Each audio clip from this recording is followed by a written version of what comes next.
Muy buenas noches, bienvenidos. Estamos arrancando esta edición de Visión 7 Resumen. Tenemos 30 minutos por delante para compartir con ustedes las noticias que para nosotros son las más importantes, las que tienen que saber por este momento, por estas horas y para terminar el día bien informado. Hoy me acompaña José Nathanson para compartir información del ámbito internacional, de política internacional. En este caso, José, ¿cómo va? Buenas noches. ¿Qué tal, Gaby? Buenas noches. Vamos a hablar en un ratito nomás de las marchas que se concretaron ayer jueves en diferentes ciudades de Ecuador en protesta, en rechazo a algunas medidas adoptadas por el gobierno de Rafael Correa. Vamos a hablar de eso, de las marchas que se concretaron el domingo pasado en Brasil y cómo la política latinoamericana se juega cada vez más, no solo en las urnas, sino también en las calles. En unos minutos entonces, José, estaremos hablando de eso. Lamentablemente tenemos que arrancar esta edición de Visión 7 de Resumen hablando de una muy mala noticia. Cayó un avión argentino en tierras uruguayas. Pasadas las 20:30 de la noche de esta jornada de jueves, la Fuerza Aérea Uruguaya confirmó este episodio. Nos informa y nos amplía esta información Félix Taylor.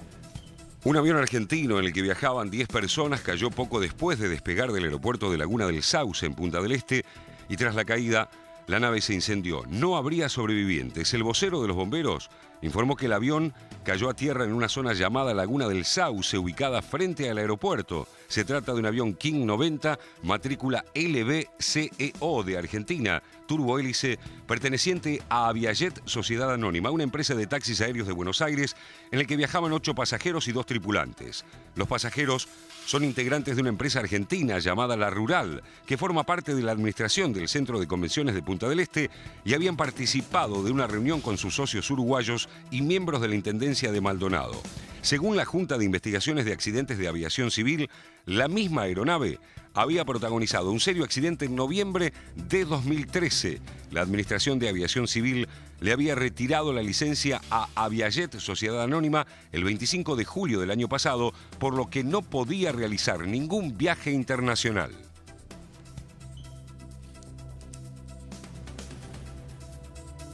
Se cumplieron 23 años del atentado a la Embajada de Israel. Con ese objetivo, familiares de las víctimas y también sobrevivientes han realizado un homenaje y han vuelto a pedir justicia y que se capture a los responsables.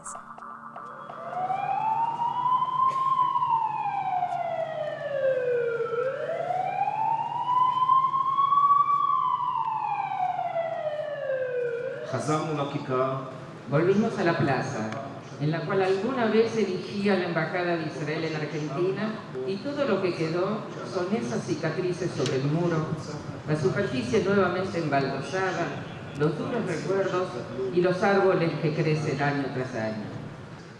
Argentina e Israel, ambos países son víctimas del terror, movilizados por un odio ilimitado.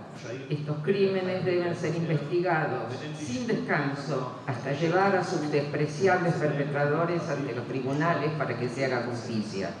Muy lamentablemente, ocurrió una nueva tragedia en Buenos Aires con la muerte del fiscal Alberto Nisman, bendita sea su memoria, que pagó con su vida el intento de llegar a la verdad. Siempre esperamos realmente que hay que resolver esta cosa como lección también para apoyar la memoria de las víctimas. Realmente justicia para la memoria de las víctimas es nuestro deber de saber exactamente hasta después años y años. Para nosotros es importante realmente que el gobierno argentino continúe con esta investigación hasta que sepamos exactamente lo que sucedió. ¿No están muertos los autores este atentado a la Embajada de Israel? ¿Quién sabe? ¿Quién sabe? ¿Quién sabe? Realmente ya pasaron 23 años y 21 desde el atentado contra la AMIA. Es mucho tiempo, pero estamos esperando la justicia y saber la verdad. Yo creo que las palabras de los familiares engloban toda la necesidad de lo que estamos persiguiendo entre todos. Ojalá podamos conquistarlo definitivamente. Mucho recogimiento y mucho respeto por las víctimas. Presidente, de clasificar información de la causa. Eso ya está puesto a disposición de la Corte, que como ustedes sabrán, por formar parte del Convenio de Viena, es quien entiende en este procedimiento. Si la Corte necesitara cualquiera de los archivos, la presidenta lo abrirá de forma inmediata, como lo hizo con la causa AMIA.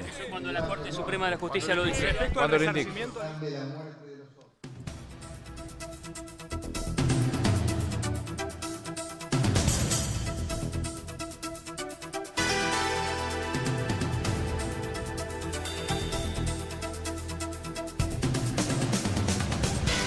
Por Twitter, la presidenta Cristina Fernández de Kirchner aseguró que se desclasificarán los documentos secretos sobre el atentado a la Embajada de Israel, ni bien se lo solicite la Corte Suprema de Justicia. La puesta en conocimiento de estos documentos fue uno de los temas que abordó la mandataria con sobrevivientes y familiares de las víctimas durante el encuentro que mantuvieron en la Casa Rosada.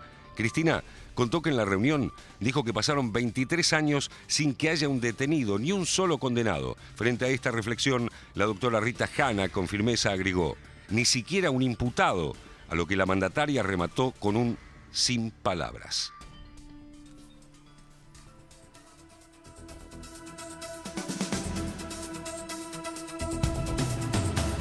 El fiscal de la Cámara Federal, Germán Moldes, pidió que se revoque el fallo del juez Daniel Rafecas sobre la denuncia del fallecido fiscal Alberto Nisman y reclamó que se abra la investigación. La decisión ahora está en manos de la Sala 1 de la Cámara Federal, que debe decidir si hace lugar al pedido de Moldes o si ratifica la posición de Rafecas, quien había desestimado la denuncia por inexistencia de delito. En tanto, el canciller Héctor Timerman y el diputado nacional Andrés Larroque, dos de los mencionados en el presunto encubrimiento denunciado por Nisman, presentaron un escrito ante la Cámara Federal pidiendo que se confirme el fallo de Rafecas, desestimando la investigación.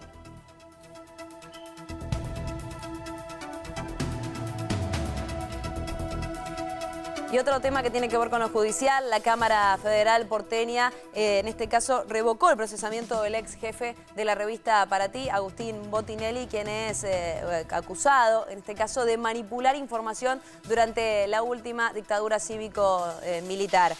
Estamos hablando ahora, en este caso, de Alejandrina Bari. Fue víctima de esa manipulación y ha hablado con la prensa, dialogó con Visión 7 y está indignada por esta decisión.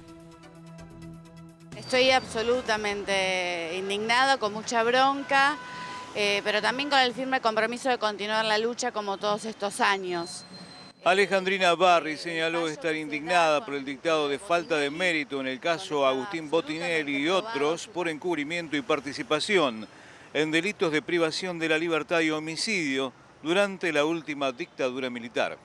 Se da en un marco donde hay 3 fallos solo en 4 días, que claramente son un mensaje político, porque tenemos el caso de Blaquier, el caso de Mazot, de la Nueva Provincia, de Ernestina Herrera de Nobles, el caso de Mañeto, que tiene que ver con, claramente no hablamos de casualidades, de una política de dejar en claro que a los civiles en este país los van a dejar libres, cuando fueron los principales ideólogos y promotores del golpe genocida.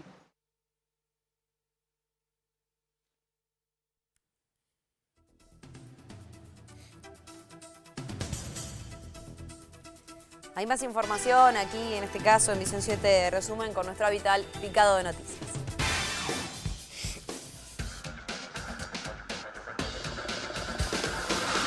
Empresarios con contratos de concesión con el gobierno porteño y el Banco Ciudad aportaron dinero para la exclusiva cena organizada por Macri en La Rural, donde se estima que la recaudación rondó los 150 millones de pesos.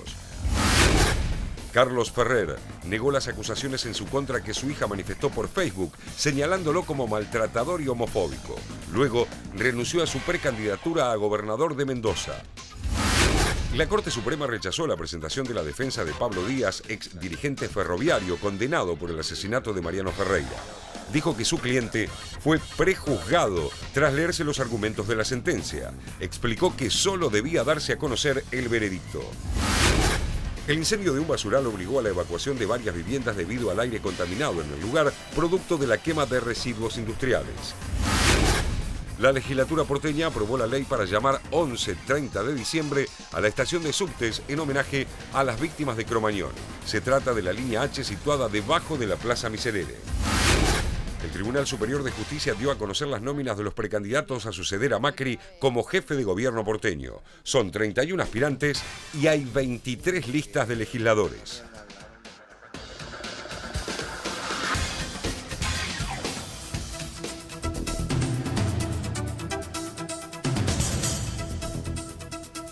El fiscal Gómez Barbella apeló la decisión del juez Ercolini de rechazar la indagatoria del CEO de Clarín, Héctor Mañeto, de la dueña del grupo Ernestina Herrera de Noble y del director de La Nación, Bartolomé Mitre, por la apropiación ilegal de papel prensa.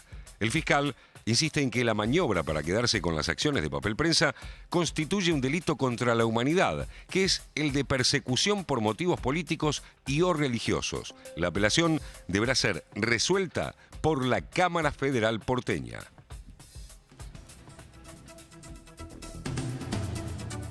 Y la fuerza política Camino Popular presentó a sus candidatos de cara a las PASO en la ciudad de Buenos Aires. Creemos que es posible gobernar la ciudad de otra manera. El PRO en todos estos años ha generado una suerte, una apariencia de bienestar donde parecería que la ciudad está bárbara, no tiene ningún problema, y cuando uno mira se encuentra con que ha aumentado la cantidad de gente que vive en situación precaria, que ha aumentado la cantidad de gente que no puede acceder a la salud y a la educación pública. Es decir, hay un deterioro realmente profundo en un contexto donde la ciudad tuvo recursos de sobra, porque los 8 años de macrismo han sido una reducción sistemática. Educación, salud, vivienda, políticas sociales. Y la contrapartida paradójica es que la ciudad ha cuadruplicado su deuda, su endeudamiento. Cuando Macri asumió tenía 800 millones de dólares de deuda, ahora tiene casi 2.100. Con lo cual hay una gran paradoja porque la ciudad que tiene recursos y que ajusta salud, educación y vivienda, al mismo tiempo se endeuda. Lo que hay es un gran negocio, una lógica de negocios que ha primado en la ciudad de Buenos Aires y frente a eso es que nos queremos oponer.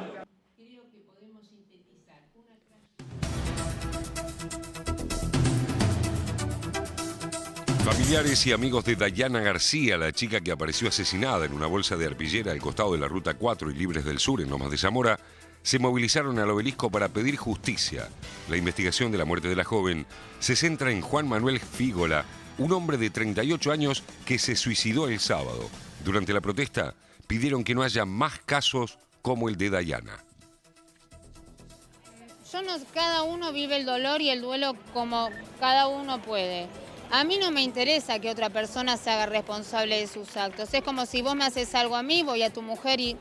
A ver, los padres, si quieren, piden disculpas, los piden, pero no son responsables de los actos. No era un nene.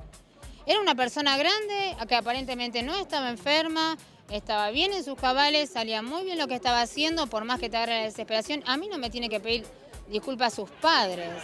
A mí me hubiese gustado que él venga y haga lo que corresponde. Entonces a él no le justifica ni a esa persona, porque es más grande, hacerle algo, ni porque es hombre hacerle algo, en este caso a mi hija o a cualquier otra de las tantas chicas que le ha pasado lo mismo.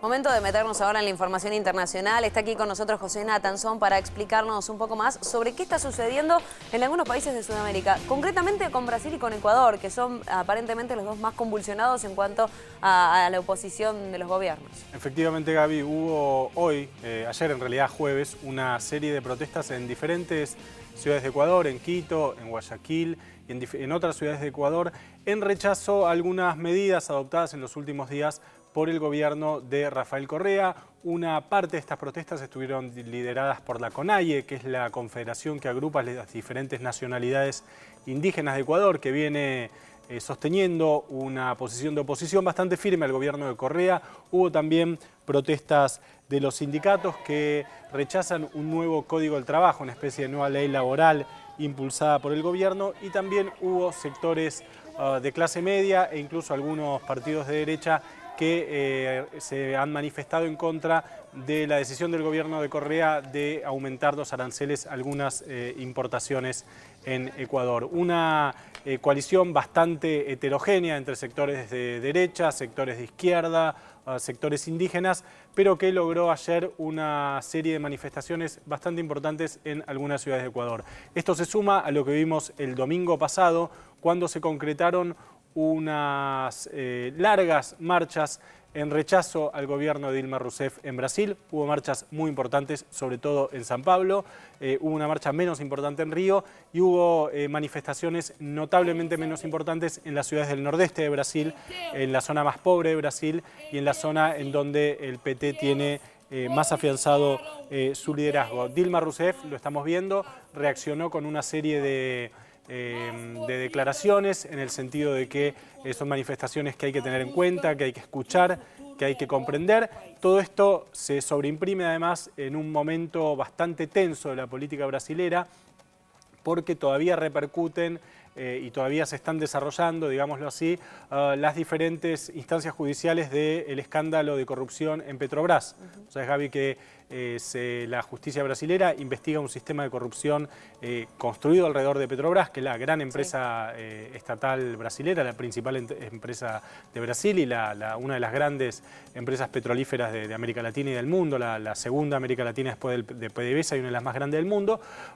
Se comprobó, se está comprobando, se está investigando un sistema de sobornos por el cual muchos empresarios que tenían diferentes relaciones, estaban vinculados a Petrobras, devolvían parte de lo que cobraban y eso iba a parar a un grupo de políticos, algunos del PT, otros de partidos aliados del PT como el PMDB y en menor medida también de la oposición. Todo esto obviamente le puso un plus de dramatismo, de melodrama y de indignación también a las manifestaciones en Brasil. Y creo que se pueden sacar 2 o 3 conclusiones muy rapiditas de esto que estamos viendo en Ecuador y en Brasil. En primer lugar, la idea que yo enunciaba al principio de que la calle está en disputa.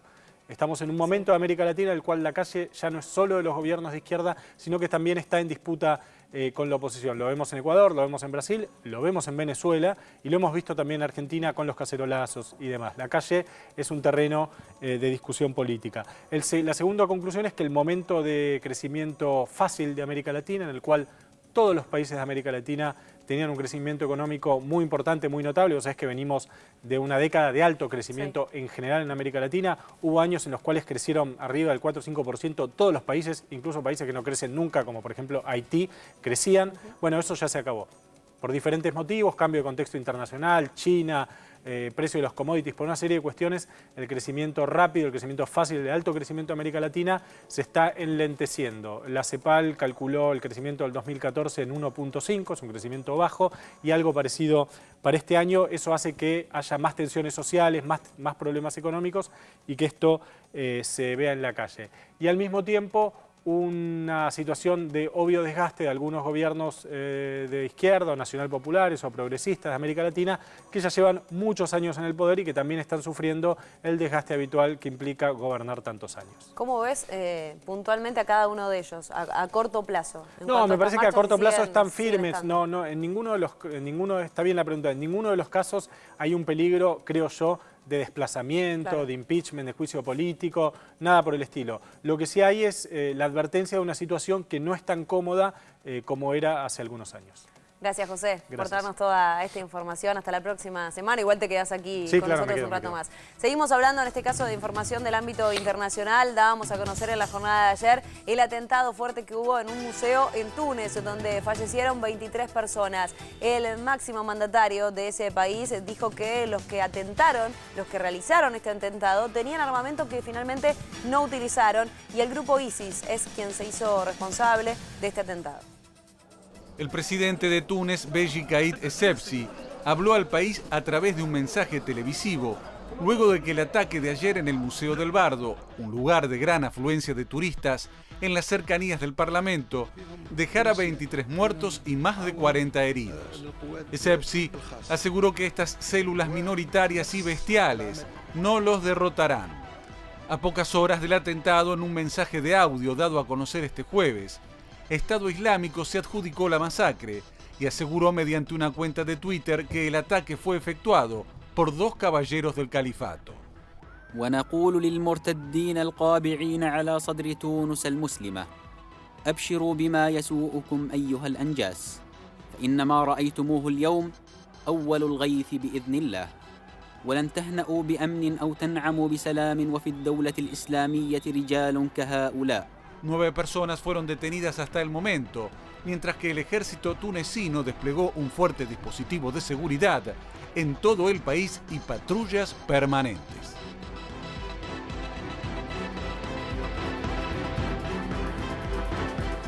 Y el ministro de Agricultura de Israel está aquí en nuestro país con el motivo de conmemorarse 23 años del atentado a la Embajada de Israel. Fue participante de lo que fue el homenaje a las víctimas en la jornada de este día jueves y además después dialogó con la prensa. Hizo referencia no solamente a lo que fue este atentado hace 23 años atrás, sino también a las elecciones que se vienen en nuestro país. We look at this accident or this terror attack. Nosotros vemos este atentado terrorista como un ataque simultáneo contra Argentina y contra Israel. No fue solamente un ataque o un atentado a la embajada de Israel, sino también un desafío a la autoridad argentina.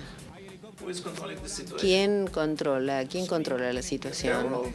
¿El terrorismo o ustedes? Y para nosotros eso pone en peligro todos los lugares en los que tenemos buenos amigos.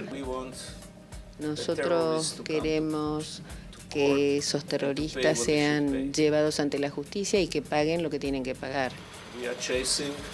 Nosotros perseguimos a los terroristas que creamos que han participado en hechos de esta índole en otros sitios, no aquí. Porque nuestro lema es que todo aquel que daña a israelíes o a judíos tiene que pagar. ¿Está cerca de formar gobierno Netanyahu o está costando mucho trabajo? Bueno, las elecciones fueron ayer. El resultado final todavía no se ha publicado. Si bien la tendencia es clara, o sea, la victoria de Netanyahu es importante, pero no es una victoria real porque no tiene la mayoría. Así que dependerá de los pequeños partidos. Y eso de alguna manera podrían tratar de hacerlo en su propio favor, o sea, tratar de encontrar el beneficio propio.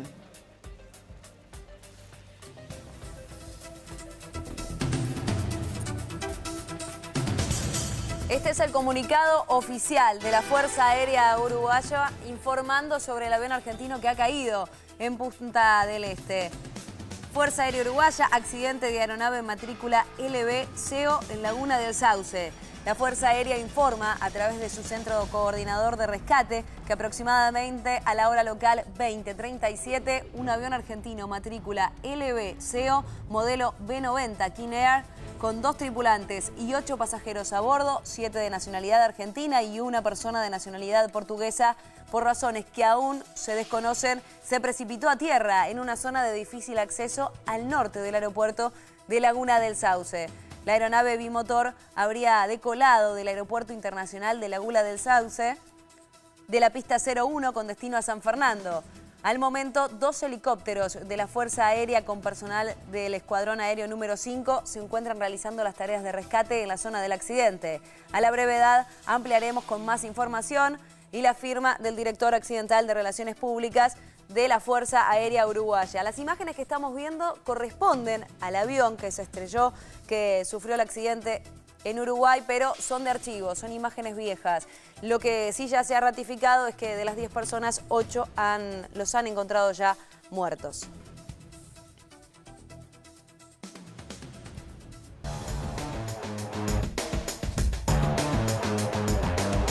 Nos vamos a meter ahora en la información deportiva y River, que ha jugado por Copa Libertadores, una nueva presentación para este conjunto millonario y sigue sin poder ganar. De esta forma, cada vez está más complicado para clasificarse el conjunto conducido por Marcelo Gallardo a los octavos de final de este torneo continental. 1-1 fue el resultado. River lo tenía casi ganado, faltaba poco para el final y sin embargo terminó cayendo. Más que cayendo, digo cayendo no en lo literal, sino en lo que tiene que ver con los puntos, porque ha caído casi a la última posición del grupo. Salvo que el último tiene -5 goles en contra y River tiene -2, es lo único que le puede dar esperanzas a este conjunto millonario. Sigue sin ganar en ninguno de los 4 primeros partidos que ha jugado en esta Copa Libertadores. Perdió el primero y empató los 3 siguientes. Mercado ponía el primero. Después llegaba el momento de Marcos Delgado. Sobre el final, fíjense lo poco que iba a faltar cuando lo convierta. Y de esa manera, el partido que terminaba empatado 1-1. Antes, River desperdició muchísimas situaciones de peligro. Carlos Sánchez, Mora en el primer tiempo, el uruguayo ha tenido varias oportunidades y las ha desperdiciado. 3 veces Teo Gutiérrez definió los palos. Esta sin arquero fue una de las peores situaciones que ha tenido en cuanto a la no definición. La más clara de River en esa segunda etapa. Lo podía haber liquidado, sí, pero otra vez Teo Gutiérrez el palo, después no podía Mora y la pelota que se terminaba yendo afuera. Ni Pisculichi ni ninguno de los jugadores de River iban a poder convertir. De las últimas 3 Copas Libertadores que disputó River, en el año 2007 se fue eliminado en fase de grupos. En el año 2008 en octavos de final y en el 2009 en la fase de grupos. Esta vez River ha quedado con 3 puntos nada más. El que sí ya está clasificado a la próxima instancia es Juan Aurich. Tiene 10 puntos. Pase lo que pase, sabe que está adentro de la próxima instancia. Lo único que le queda definir es saber si lo hará como primero de la zona o si lo hará después. Terminó empatando, ahora tendrá que recibir a San José, a Tigres, visitarlo en México el 8 de abril y el 15 recibir a San José. Este es el momento del gol de Delgado. 1-1 terminó el partido, lo tenía ganado, lo empató sobre el final y de esta manera casi que se va con las manos vacías. Vamos a compartir la palabra de los protagonistas.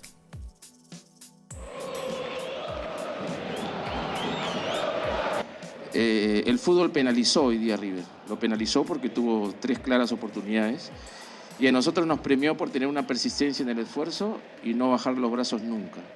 Creo que en la mayoría de tiempo del partido River fue superior, pero el fútbol tiene estas cosas. Te penaliza cuando tú no haces bien tu tarea, ¿no? Y hoy día en definición hubo deficiencias, o puede ser que pensaran que en cualquier momento le iban a meter. Y terminó en un equipo aguerrido, humilde como nosotros, pero no sumiso, ¿no?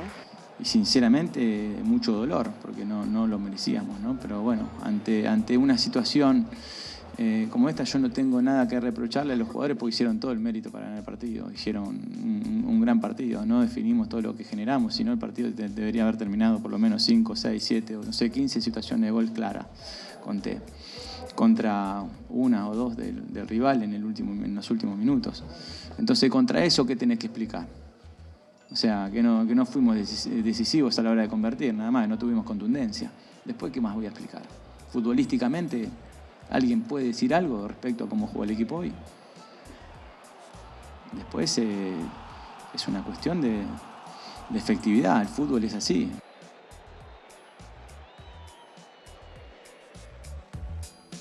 Voy a hacer una aclaración. Es Tigres de México, el próximo rival que tiene River, el que ya está clasificado a los octavos de final. Que pase lo que pase, se va a quedar con esa clasificación. Después definirá si pasará como primero o como segundo. Y para los hinchas de Boca también hay una buena noticia, porque hoy ha jugado Wanderers de Uruguay frente a Palestino, empataron 1-1 y de esta manera Boca también está en la próxima instancia de la Copa Libertadores. Con esto nos vamos a hacer un pequeño corte. Ya venimos con más Visión 7 Resumen.